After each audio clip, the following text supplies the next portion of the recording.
Hello YouTubers, Alaska Prepper here. Ladies and gentlemen, I've seen a couple of videos on what I'm going to talk about here in a minute. And I wasn't going to do one, but I've been receiving a lot of emails asking me to talk about this. And are we nearing the Great Reset? Right? I've seen some people say we must be nearing the Great Reset because, as you can see right here on the US debt clock, you can see that the dollar to oil ratio, the dollar to silver ratio, and the dollar to gold ratio are all at zero. They've all been zeroed out, and people are wondering, why is this happening? Now, in my opinion, and I always say my opinion, ladies and gentlemen, because I'm not perfect. I can be wrong, and I have been wrong in the past. And that's why I'm such a proponent and advocate of do your own research, because you make your own reality. Whatever you believe becomes your reality, okay? So this is my reality. This is what I think. If you take a look at the dollar to oil ratio or silver or gold, right? If you take a look at it and you just put your cursor above it, you can come up here where it says US dollar to oil ratio now. And it says the year-over-year increase in the M2 money supply divided by the yearly output of world oil production in barrels. Well, what's happened recently? What's happened recently that has made this number change to zero is that the United States government can no longer borrow money because we've met our debt ceiling. So since we can no longer borrow money, and some people may be confused because they take a look at this right here. Well, if we can no longer borrow money, then why is our national debt continuing to go up? That, in my opinion, is mostly a lot of interest and unfunded liabilities that the government has to pay. They don't have a choice. Remember, we've talked about those mandatory expenditures. Well, they're mandatory. By law, the government has to pay them. So that's why our national debt is still going up, because we still have those bonds that are maturing, that the government has to pay interest on those bonds, and therefore that's why our debt is still going up, even though we've stopped borrowing.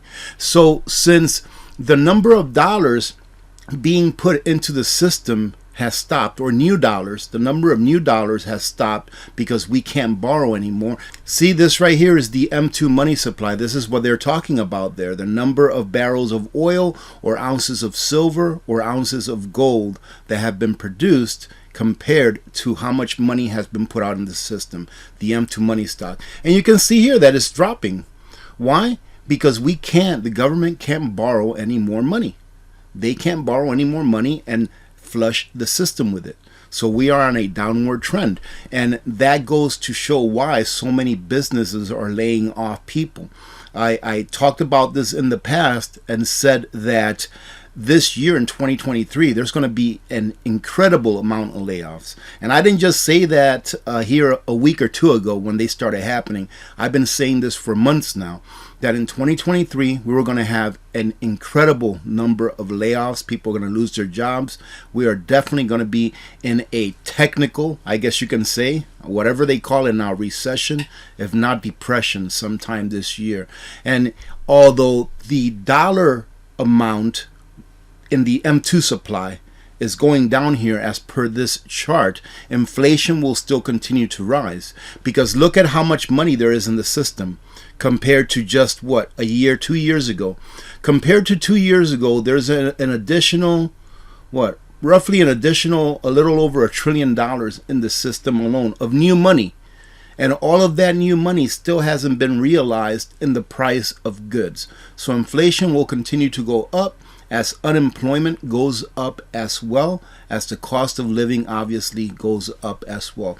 And when I say that inflation continues to go up, I don't mean the rate of inflation. The rate of inflation may be going down a little bit, right? Because I think last month we were at 6 point something, and earlier last year we were in the nines. I think 9.5 I think is where it hit.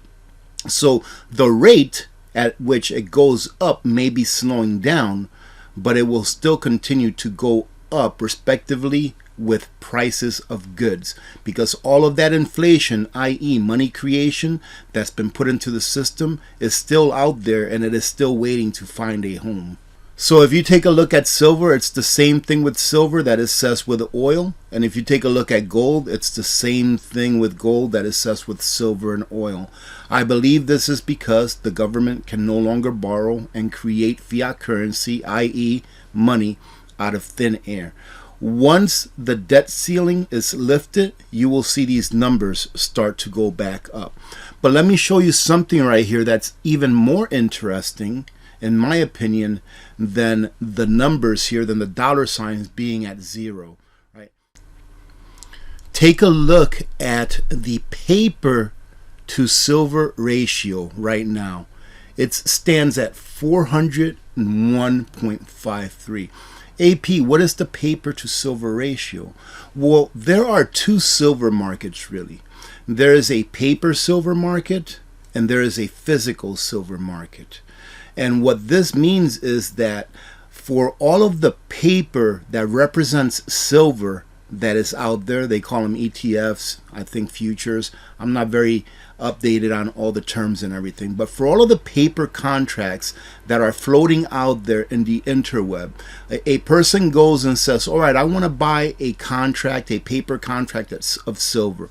And I believe that silver contracts are sold at 5,000 ounce intervals. So they go out there and buy a contract that says, hey, you own 5,000 ounces of silver. However, ladies and gentlemen, those 5,000 ounces of silver that says on that contract that that person owns, they do not exist. So check this out, ladies and gentlemen. For every 1 ounce of physical silver, there are 401 ounces of paper silver in the market. Which means that if you own a 5,000 ounce contract, let's see, there's probably only around 10 to 15 ounces of real physical silver backing it up. That's why whenever you hear people say that the silver market and the gold market are manipulated, that's why. Because there are 401 paper ounces of silver floating out there that are only being backed up by 1 ounce of silver. What does this mean? It means that those people that are holding silver in paper contracts, if just a very small percentage of them tell the COMEX or the LBMA, if they tell them, hey, we want to convert our paper contract of silver into real physical silver, there's absolutely no way that they can go ahead and fill those orders. Absolutely no way. It would almost be like a run on the bank. This is like fractional reserve banking, but really, really bad.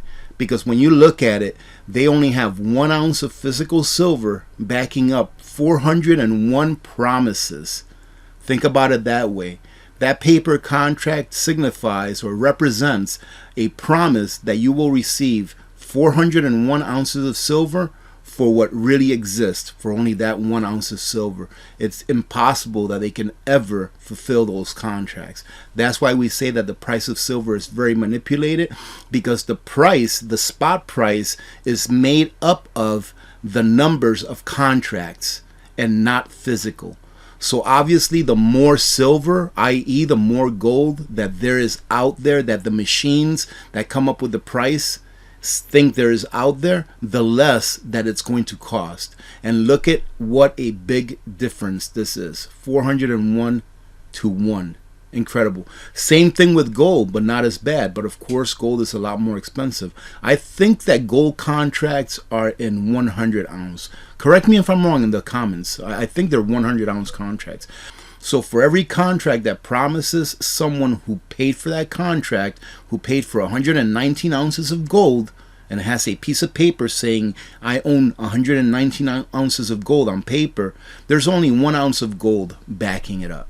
So I thought that I'd explain that while we are here visiting this page. I'll leave the link to this page on a pinned comment so that if you want to revisit it and do a little bit of homework for yourself, you can. This is a great page. There's so much stuff in here that you can literally spend an hour or two just looking at everything and teaching yourself about everything, all of the columns, all of the different metrics that are on here. Is very interesting to take a look at. So let's take a look at something else that is very revealing as to why it is that we are in such an inflationary point in time, meaning inflationary in the price of things, and how much of your wealth has been stolen over just the past 22 years or so. I want to bring you over here to the median income. Now, the median income, if you take a look up there, it says 50% of American wage earners had net compensation less than or equal to the median income. So when you take a look at this median income now, it's $35,700. That means that if you take the income of everyone in the United States and you cut it in the middle, the average is $35,700. So 50% of Americans right now, think about this, 50% of Americans right now are earning $35,700 or less, 50% or less. And then 50% are earning more than that. That's what that means. But what I really want to show you is this. Look at 20 years back. And the Economic Ninja mentioned this yesterday. And I think Johnny Bravo was too. But take a look at the median income back in the year 2000. $31,628. So roughly $4,000 less than what the median income is today. And it's not $4,000 less. That's what people don't understand. It's not $4,000 less. It may come out to $4,000 less if you do the math, but it's not. Let's take the median income from 2000 and let's go ahead and put it in an inflation calculator.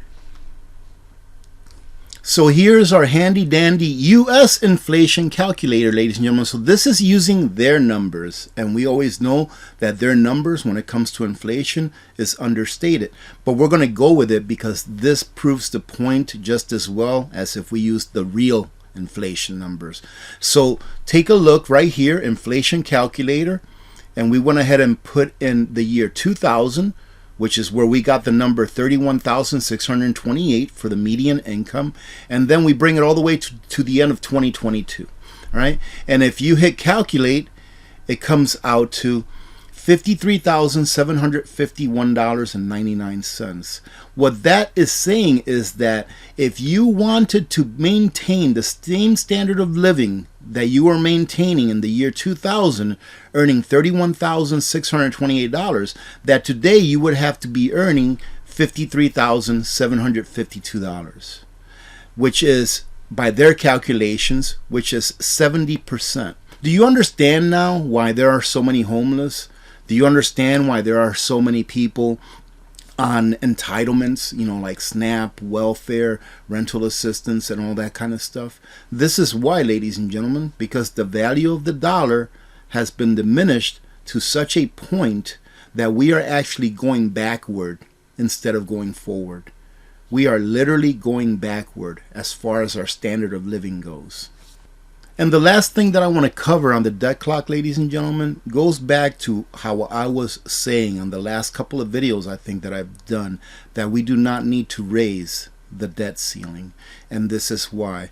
If you see right here that $4.6 trillion, that's tax revenue. That is money that is going into the United States. You can read up here, it says, U.S. federal tax revenue consists of the income tax, payroll tax, corporate tax, duties, and excise tax. That is the government's, if you want to call it this, paycheck, right? Because we are the bosses, right? The taxpayers, the American people, we are the bosses. So that $4.6 trillion is the government's paycheck. It's what they use in order to run the country. Now, if you take a look at the video that I put out yesterday morning, all right, I actually show you where the mandatory expenditures of the government equal about $4.6 trillion. And that the only thing that a government shutdown would mean is that those expenditures that are not mandatory, those expenditures that lawmakers put inside of these huge bills and laws that they pass that are 4,000. Do you really think that the president reads 4,000 pages? Do you think that any of the lawmakers that vote yay or nay for those laws that are 4,500, 12,000 pages, 1,200 pages, whatever it is, do you really think that they read them? Yes, I understand they have staffers that read them, but they don't read them. They can't. It's pretty impossible. That's why after one of these, I would call them tyrannical laws is passed, because we the people never got to see them, and we should be represented as far as what taxes we pay and what they go into, and there is no way that we can be represented properly, because the lawmakers that vote for the laws, they don't even read the laws. They don't even read the paper, right? So how can we properly be represented when they're passing a law, when they're voting on a yay or nay, when they can't even read it? So this is, in my opinion, taxation without representation. But if you take all of the mandatory spending, going back to what I was talking before, it equals to about $4.6 trillion. So we have enough money going into the government to pay for those things that we need to pay to continue to run our country. What they are worried about, if the debt limit is not increased, is that they will not be able to borrow money to spend that money on their pet projects, on the pork that they put in the bills that are 4,000 pages long. That's what they worry about. And those pet projects, ladies and gentlemen, is what keeps this democracy alive. And democracy is the worst form of government because it always leads to socialism, then communism. Why do I say that those pet projects, that raising that debt ceiling is what keeps the democracy alive? It's because it's what allows the lawmakers to use that money that has been newly created out of thin air, stealing your wealth. Remember the 31,000 in 2000? And now how it would take 50-something thousand, but we're only making 35, 36,000. That's what all of that borrowing has done to your purchasing power. But that borrowing is what gives these crooked politicians the power that they have in order to buy votes. Because with that money that is being borrowed, that's the money that they're using to buy votes. That's why they're so worried about it. Because in a democracy, the group of people that feel that they're getting the most are the ones that are going to vote for that person. So the actor that goes up there and does the best acting and promising all of the things that they're going to give you with money that they pilfer from you and the rest of your countrymen, that's the person that ends up getting elected, because most people nowadays don't take the time to inform themselves, and they've been programmed throughout their lives to think that a democracy is the form of government that we actually have, when on paper the true form of government that these United States of America is a republic, which is the best form of government in my opinion. Why? Because it is a small government and its main function is to protect the borders of the country, right? And to also protect your liberties first and foremost. And the national debt, ladies and gentlemen, is sitting at 31,500 billion. This is something that people look at all the time. They're saying, oh, 31,500 billion. And each citizen right now, as it stands, we have 334 million people in the United States. Each citizen has a $94,000 bill, but each taxpayer, which comes out to about 120 something million taxpayers, comes out to $246,000, $250,000 per taxpayer, right? But what they really don't talk about on the mainstream media, and what you don't hear a lot about, let me see if I can find it here really quick. It's the unfunded liabilities. It's the promises that government has made to its citizenry of future payments or benefits or entitlements of certain things. So if we take a look at Social Security, Social Security's liability, which is unfunded, right? Because Social Security is pretty much now turned into a Ponzi scheme, which is pay as you go. Social Security has an unfunded liability of $22 trillion, ladies and gentlemen. Medicare, $34 trillion. All U.S. unfunded liabilities, ladies and gentlemen, when you put them all together, is $181 trillion. Do you understand that? $181 trillion. So my grandson Michael, that was born in June of last year, as soon as he was born, ladies and gentlemen, he acquired a debt of $541,000 plus $246,000. Why is that?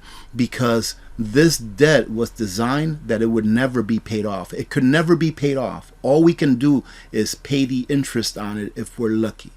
All right. So that means that my grandson, when he starts working, when he becomes an adult and starts working within the economy, he is going to be paying this debt off as well for the rest of his life, just as we have for our entire lives. And all of this debt, ladies and gentlemen, all of this borrowing has resulted in only one thing, and we can see it right now. The cost of living has become extremely oppressive, and 57% of Americans cannot even afford a $1,000 emergency. 74% of Americans are living paycheck to paycheck and are worried that if a small emergency happens, that they may be homeless. Most Americans, ladies and gentlemen, when I say most, I mean I think it's in the 70% mark, rely on the federal government for one kind of assistance or another. In the past, when I've talked about that money is everything, sometimes I get critical comments on that because the people maybe haven't been watching the channel for that long or just don't understand what I'm saying.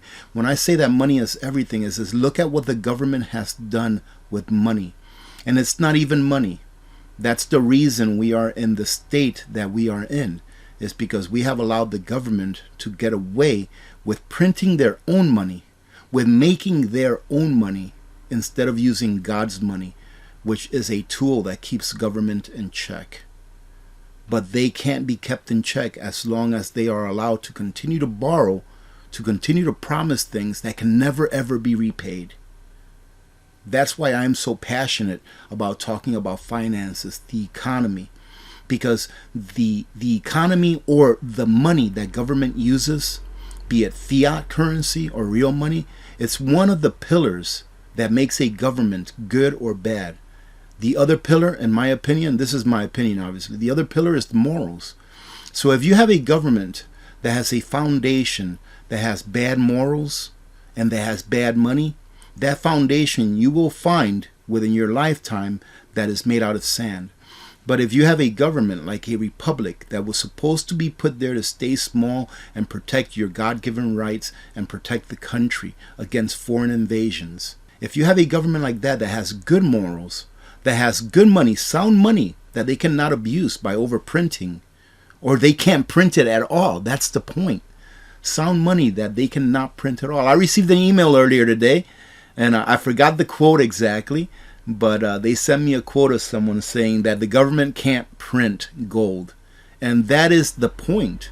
That is why God gave us his form of money, gold and silver that came from the earth, because it cannot be printed. And the wealth or the value that's within that ounce of gold or however much gold there is, the value has already been worked into it. So its value is already there. It's not perceived value per se that someone just prints it out of thin air. Everything has perceived value, but I hope that you know what I mean. It means that that 1 ounce of gold, someone actually had to labor for it.